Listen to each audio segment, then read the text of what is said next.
Hi, in this video, I will show how to start using the Intratec Data Excel Add-In. First, you need to log in. Go to Intratec Data, then click on Login. Fill in your credentials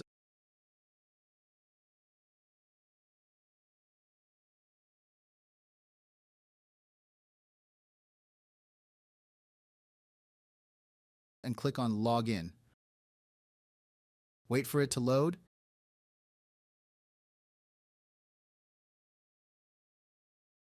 In the Home sheet, check if the system is available for data requests and also if your add-in is up to date.